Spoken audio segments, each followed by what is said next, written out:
திரு நந்தகுமார் முதலமைச்சராக விஜய் பொறுப்பேற்றிருக்கிறார். என்னென்ன முதன்மையான சவால்கள் அவருக்கு இருக்கிறதா நினைக்கிறீங்க?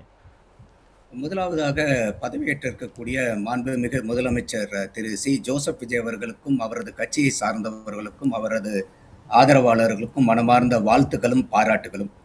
இப்போ இங்க இருக்கிறவங்க சில பேர் பேசுறதெல்லாம் கேட்கும்போது, குறிப்பா ஜீவா பேசும்போது என்ன எனக்கு புரியுதுன்னா, திராவிட மாடல் 2.0 விஜய் கொண்டு வரணும்னு அவர் எதிர்பார்க்கிறாரா என்னன்னு தெரியல. இப்ப அமைஞ்சிருக்கிறது திராவிட மாடல் 2.0 ஆட்சி இல்ல, இது தமிழக வெற்றி கழகத்தினுடைய ஆட்சி. அதை நம்ம தெளிவா புரிஞ்சுக்கணும். ஏற்கனவே இருந்தது தமிழகத்துக்கும் டெல்லிக்கும் சண்டைன்னு சொல்லிட்டு தேவையில்லாத ஒரு முட்டல் மோதல் போக்கை ஏற்படுத்திக்கிட்டு இருக்கிறது தமிழக மக்களுக்கு நல்லது கிடையாது. அது அவங்களுக்கு பலனும் கொடுக்கல இந்த தேர்தல்ல.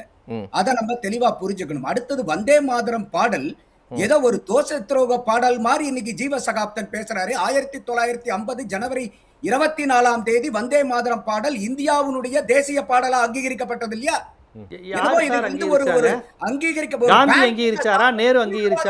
பாடலை பேசுற மாதிரி ஒரு வந்தே மாதரம்னா என்னங்க அர்த்தம்? தாய்நாட்டுக்கு தலை வணங்குகிறேன்னு அர்த்தம். இதுல என்ன குறை கண்டுபிடிச்சு ஜனகணமன உங்களுக்கு என்ன சார் பிரச்சனை? எல்லாரும் ஏத்துக்கிட்ட பாடல் பாடுறது உங்களுக்கு என்ன சார் பிரச்சனை? உங்களுக்கு தேவையான அதனால தான் நான் சொன்னேன், இது திராவிட மாடல் 2.0 ஆட்சி கிடையாது, இது தமிழக வெற்றி கழகத்தினுடைய ஆட்சி. நீங்க என்ன பண்ணணும்? தமிழக வெற்றி கழகம் இந்தியா முழுக்க திராவிட கழகம் தான் அந்த பாட்டை எதிர்க்கிறாங்களா? இந்தியா முழுக்க ஏன் எதிர்க்கிறாங்கன்னு கேளுங்க. திராவிட 2.0 சொல்லக்கூடாது. இப்போ அதனால இல்ல இந்தியா முழுக்க ஏன் எதிர்க்கிறாங்கன்னு கேக்குறாங்க. அதை எப்படி பாக்குறீங்க நந்தகுமார்? இல்ல அது என்ன காரணத்துக்காக அவங்க எதிர்க்கிறாங்கன்னு நம்ம பார்க்கணும். நம்ம இந்த பாட்டுல இருக்கக்கூடிய சாராம்சம் என்ன? இது வங்காள ஃப்ரீடம் மூவ்மெண்ட்டுக்காக இது வந்திருந்தாலும் பிற்காலத்துல இந்திய தேசிய சுதந்திர போராட்டத்துக்கு ஒரு முழக்கமிட்ட பாடல் இது வந்தே மாதரம்ங்கிற பாடல். இது சாதாரண பாடல் இல்ல. வடக்குல இருந்து தெற்க வரைக்கும் அத்தனை பேர்த்தையும் சுண்டி இழுத்து நாட்டினுடைய விடுதலைக்காக போராட வைத்த பாடல்.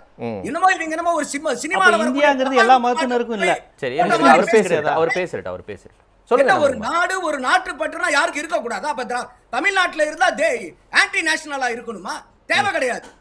விஜய் முன்னாடி இருந்த திராவிட மாடல் 1.0 ஃபாலோ பண்ணணுங்கிற கட்டாயம் கிடையாது. முதல்ல நம்ம அதை புரிஞ்சுக்கணும். சரி, அப்ப விஜய் தவிர்த்து எடப்பாடி பழனிசாமி தவிர்த்து மற்ற எல்லாருமே இந்த தேசிய பாடல் பாடப்பட்டதுக்கு தமிழ்த்தாய் வாழ்த்து 3வது இடத்துக்கு தள்ளி போடப்பட்டதற்கு எதிர்ப்பு தெரிவிச்சிருக்காங்க. அப்ப அவங்க எல்லாருமே ஆன்டி நேஷனலிஸ்ட் அப்படிங்கிற மாதிரி பார்க்கணுமா, இல்ல எப்படி பார்க்கலாம் நந்தகுமார்? இல்ல நீங்க இப்ப ஜீவா சொன்னது அந்த பாடல் பாடுனதே ஒரு அபத்தம், அது மாபெரும் குற்றம்னு சொல்லும் போது அதுல என்ன குற்றம்ங்கிறதா நம்மளுடைய கேள்வி. சரி, மத்தவங்க ஏன் சார் எதிர்த்தாங்க? போது கூட ஒரு விழால இருக்கும் போது கூட ஒரு 3 முக்கிய பிரமுகர்கள் இருக்காங்கன்னா ஒரு முக்கியமான பிரமுகர் தான் கடைசில பேசுவாங்க.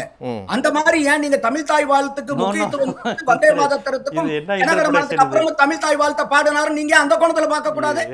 எல்லாத்திலுமே உங்களுடைய பார்வையே உங்களுடைய கோணமே எல்லாத்துக்கும் இருக்கணுங்கிற கட்டாயம் இல்ல சார். சொல்லல இன்னைக்கு it is a new era அவர் சொன்ன மாதிரி. அப்போ இது நீங்க உங்களுடைய சண்டையை நீங்க உங்களோட நிறுத்திக்கீங்க. இன்னைக்கு மாநிலத்துக்கும் மத்திக்கும் சுமூகமான, ஏன்னா அவர் ஐயா மோடி அவர்கள் வெற்றிக்கு வாழ்த்து சொல்லி இருக்கும் போதே அவர் சொல்லி இருந்தாரு. விஜய் அவர்களும் திருப்பி ட்வீட் போடும் போது அரசியல் எல்லாம் கடந்து தமிழக வளர்ச்சிக்காகவும் தமிழக மக்களுடைய நலனுக்காகவும் மத்திய அரசாங்கத்துக்கிட்ட நீங்க நல்லபடியா மாநிலத்துக்கு உதவணுங்கிறது கேட்டிருக்காங்க. இப்ப இந்த இடத்துல ஒரு சுமூகமான உறவுல ஒரு கொள்கைக்காக நீங்க போராடலாம ஒழிய தேவையில்லாத ஒரு பெரிய எல்லாம் எடுத்துக்கிட்டு நாங்க குடிமைப்படி சண்டை போடுறோங்கிறது யாருமே இன்னைக்கு தமிழ்நாட்டுல அதுல எதிர்பார்க்கல. முதல்ல அந்த பாயிண்ட் நம்பர் 1 வச்சுக்கணும். அடுத்தது இன்னைக்கு விஜய் அவர்களுக்கு கம்மிங் பேக் டு த சவால்ங்கிட்டு வரும்போது இன்னைக்கு இருக்கக்கூடிய பெரிய சவால் நிதிநிலை, தமிழகத்தினுடைய நிதிநிலை. இப்ப எல்லாருமே கேட்டாங்க, தமிழ்நாட்டுக்கு 10,71,000 கோடி வரக்கூடிய மார்ச் 27 வர்றது தெரியாதா? தெரியும், எல்லாம் எனக்குமே தெரியும் அது. ஆனா ஒரு வெள்ளை அறிக்கைன்னு வரும்போதுதான் அந்த வெள்ளை அறிக்கை பல கட்டங்களாக இருக்கும், அதுல பல காம்போனன்ட்ஸ் இருக்கும். அதுல ஒரு துறை வாரியா ஒவ்வொரு துறையிலையும் எந்த அளவுக்கு எக்ஸ்பெண்டிச்சர் அனாலிசிஸ் கொடுப்பாங்க. பப்ளிக் செக்டார் என்டர்பிரைசஸ், நம்ம தமிழ்நாட்டுல ஏறக்குறைய 102 பப்ளிக் செக்டார் என்டர்பிரைசஸ் இருக்கு, ஸ்டேட் ரன் என்டர்பிரைசஸ். அந்த ஸ்டேட் ரன் என்டர்பிரைசஸ்ல எத்தனை லாபகரமா போகுது, எத்தனை நஷ்டமா போகுது, ஏன் லாபம், எதனால நஷ்டம், அப்போ அது நமக்கு ஒரு கொள்கை சார்ந்த முடிவுகளை பப்ளிக் செக்டார் என்டர்பிரைசஸ்ல ஒரு ரிஃபார்ம்ஸ் கொண்டு வரதுக்கு, பாலிசி டெசிஷன் எடுக்கிறதுக்கு இதுக்கெல்லாம் அந்த வெள்ளை அறிக்கை உதவும். அப்ப வெள்ளை அறிக்கைங்கிறது வெறும் இந்த 10,71,000 கோடி கடன் இருக்கிற அந்த ஒரு வரி அல்ல. வெள்ளை அறிக்கைங்கிறது ஒரு பெரிய சமாச்சாரம். இதேதான் பிடிஆர் பழனிவேல் ராஜன் அவர்கள் நிதி அமைச்சராக வந்ததுக்கு அப்புறம் திராவிட முன்னேற்ற கழகம் ஆட்சியிலும் இதுதானே செய்யப்பட்டது. அப்ப அன்னைக்கு உங்களுக்கு உள்நோக்கம் இல்லையா? அன்னைக்கு நீங்க 2021 தேர்தல் வாக்குறுதி கொடுக்கும் போது அதிமுக வச்சுட்டு போன கடன் எவ்வளவுன்னு அன்னைக்கு திமுக அரசாங்கத்துக்கோ பிடிஆர் பழனிவேல்ராஜன் அவர்களுக்கோ தெரியாதா? எதுக்காக வெள்ளை அறிக்கை விட்டீங்க? அப்ப இந்த வெள்ளை அறிக்கை விடுறதுங்கிறது அரசியல்களுக்கெல்லாம் அப்பாற்பட்டு யாரும் யார் மேலையும் பழி போடாம இருக்கிறதுக்கு உண்மையான தமிழகத்தினுடைய நிதி நிலைமை என்னங்கிறத ஒரு சாமானியனும் கடைக்கோடியில இருக்கக்கூடிய ஒரு மனிதனும் தெரிஞ்சுக்கணும், புரிஞ்சுக்கணும், அறிஞ்சுக்கணுங்கிறதுக்காக தான் அந்த வெள்ளை அறிக்கை. ஏன்னா இன்னைக்கு விஜய் அவர்கள் இப்படி சொல்றதோட விட்டுட்டாருன்னா இது வெறும் அரசியல் குற்றச்சாட்டா மட்டும் போயிடும். ஒரு வெள்ளை அறிக்கைன்னு வரும்போதுதான் இல்ல இது அரசியல் குற்றச்சாட்டு இல்ல, இது டாக்குமெண்டட் எவிடன்ஸ் அப்படிங்கிறது வழி வரும். அப்போ அதுல இருந்து அந்த வெள்ளை அறிக்கை தான் பேஸ் லைனா மாறும். இன்னைக்கு இருக்கக்கூடிய ஸ்டேட்டஸ் என்ன இருக்கு, பினான்சியல் ஸ்டேட்டஸ், அது ஒரு பேஸ் லைனா மாறும் போது இந்த கிவன் சர்க்கம்ஸ்டன்சஸ் இப்படி இருக்கக்கூடிய நிலைமைகள்ல நம்ம எந்த அளவுக்கு சிறப்பா ஆட்சியை செய்ய முடியும், எந்த அளவுக்கு நம்ம சொல்லக்கூடிய இந்த வாக்குறுதிகளை செய்ய முடியுங்கிறதெல்லாம் சொல்லணும். அப்போ மக்களுக்கு புரிதல் ஏற்படும். அதுக்காக தான் இந்த வெள்ளை அறிக்கை. அதை உடனே வெள்ளை அறிக்கை விடுறது தெரியாதா, 10,71,000 கோடி கடன் இருக்கிறது தெரியாதா, எல்லாமே தெரியும். இது எப்படின்னா ஒரு கையில இருக்கிறது என்ன பேனானா, பேனாங்கிறது யாருக்கு தான் தெரியாது. அந்த பேனா எதால உருவாக்கப்பட்டது, அதில் இருக்கக்கூடிய மையில் இருக்கக்கூடிய கெமிக்கல் காம்போனன்ட் என்ன, அந்த பேனா எத்தனை வரிகள் எழுதும், எத்தனை பக்கங்கள் எழுதும், எத்தனை வார்த்தைகள் எழுதுங்கிறதா ஆழமா போய் பார்த்தா ஒண்ணும் தெரியாது நமக்கு. இது என்னன்னு கேட்டா பேனானா பேனா. யதார்த்தமா நடக்கக்கூடிய விஷயத்தை ஏன் அவர் பர்டிகுலரா அந்த மேடையில அதை எடுத்து சொல்லி ஒரு ஒரு அழுத்தமா பதிவு செய்யணும்? அது பேனா இருக்குன்னா பேனா இருக்குன்னு விட்டுறலாம்ல, இதுதான் பேனா அப்படின்னு எதுக்கு எடுத்து சொல்லணும்? இல்ல அது எடுத்து சொல்ல வேண்டிய கட்டாய சூழ்நிலை இருக்குது. அதனாலதான் அந்த வெள்ளை அறிக்கை. அதனாலதான் சொன்னேன், இதே கம்பல்ஷன் தான் திராவிட முன்னேற்ற கழக ஆட்சிக்கும் இருந்தது. அதனாலதான் பிடிஆர் பழனிவேல்ராஜன் அந்த வெள்ளை அறிக்கை கொண்டு வந்தாரு. அப்போ இன்னைக்கு விஜய் அவர்களுக்கு பெரிய சவாலா இருக்கிறது இந்த நிதி நிலைமையை மேலாண்மை பண்ற. நான் குறிப்பா பார்க்கிறது இருக்கிறது, எந்த துறைக்கு யாரு அமைச்சரா வராங்கிறத விட நிதித்துறைக்கு யாரு அமைச்சரா வர போறாங்கிறத நான் கண்ணும் கருத்துமா பார்த்துக்கிட்டு இருக்கேன். ஏன்னா அவருடைய ஆளுமைக்கு உட்பட்டு தான், அவருடைய ஆளுமையில செயல்படுறதுல தான் இந்த தமிழக அரசாங்கத்தினுடைய வெற்றியே இருக்குது. அப்போ அந்த இடத்துல இன்னைக்கு தமிழகத்துல நீங்க இப்ப இன்டரிம் பட்ஜெட் தமிழரசு அனௌன்ஸ் பண்ணாங்க இந்த பிப்ரவரி மாசத்துல. அதுல நான் டாக்ஸ் ரெவென்யூ பாத்தீங்கன்னா வெறும் 27,704 கோடி தான்.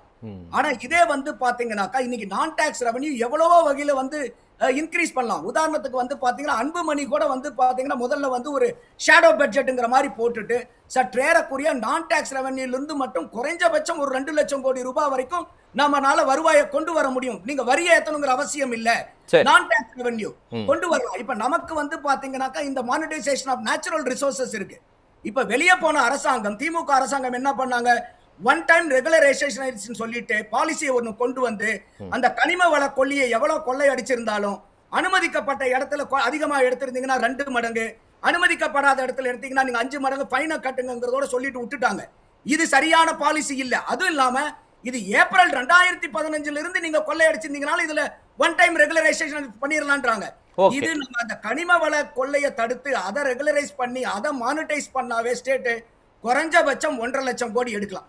அதே இன்னைக்கு எத்தனையோ ஒரு குறைஞ்சபட்சம் என்னுடைய கையில என்னுடைய அறிவுக்கட்டு வகையில மட்டும் பாத்தீங்கன்னாக்கா ஒரு 6 டைப் ஆஃப் நான் டாக்ஸ் ரெவென்யூ ஈஸியா கொண்டு வர முடியும். அதனால ஒரு 2 to 2.5 லட்சம் கோடி இதுனுடைய ஒரு வருவாயை உண்டு பண்ண முடியும். அதுக்கு விஜய் அவர்கள் என்ன சொல்றாரு, எனக்கு ஒரு அவகாசம் கொடுங்க. அப்ப இதுல இன்னொன்னு என்னன்னா, இப்ப எல்லாருமே சொல்லுவாங்க பாத்தீங்களா, இல்ல நான் வரேன் நந்தகுமார், சுருக்கமா முடிங்க. ஒரே நிமிஷம், இது ஒரு பாயிண்ட் மட்டும் சுருக்கமா. இன்னைக்கு எந்த ஒரு கட்சிக்கும் திராவிட முன்னேற்ற கழகம் கூட, அதாவது ஒரு சேயிங் இருக்கும் ஆங்கிலத்துல, the party is calling the kettle black அப்படின்னு சொல்லுவாங்க. அப்ப நீங்க இன்னைக்கு நீங்க இந்த வாக்குறுதியை நிறைவேற்றினீங்களா, அந்த வாக்குறுதிகளை நிறைவேற்றினீங்களான்னு கேட்கிற அளவுக்கு வெளியே போன திராவிட முன்னேற்ற கழக ஆட்சி அவங்க அந்த அளவுக்கு சிறப்பா செய்யல. அப்ப யாருமே கை நீட்டி குற்றம் சொல்ற அளவுக்கு வெளியே சென்றவர்கள் அந்த அளவுக்கு தெளிவா அவங்க சொன்ன வாக்குறுதிகள் எல்லாம் நிறைவேற்றல. அன்புமணி ராமதாஸ் அவர் சொன்னாரு, நீங்க விடியல் எங்கன்னு சொல்லிட்டு ஒரு புத்தகமே போட்டார், உங்களுடைய வாக்குறுதிகள் எத்தனை சதவீதம் நிறைவேற்றிருக்கீங்க. அப்ப யாருக்கும் இன்னைக்கு புதுசா வந்திருக்கக்கூடிய விஜயனுடைய அரசாங்கத்தை பார்த்து நீ சொன்னையே செஞ்சிட்டியான்னு கேட்கக்கூடிய தார்மீக உரிமை இல்லைங்கிறது என்னுடைய பாயிண்டா நான் இங்க வைக்கிறேன்.